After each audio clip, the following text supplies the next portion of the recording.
Fiat गाडी माझी म्हणू का, हे गाणं आज सोशल मीडियावर खूप ट्रेंडिंगला आहे मित्रांनो. पण हे गाणं कोणी रचलं आहे हे तुम्हाला माहिती आहे का? नाही.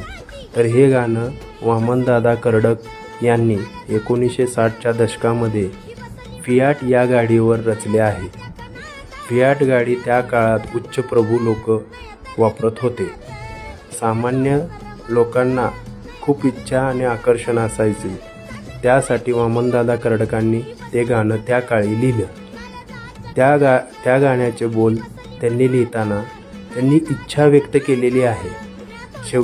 गाण्याच्या शेवटी ते असं म्हणत आहे, माझ्या या दळभद्री अवस्थेत मी गाडीत बसू का.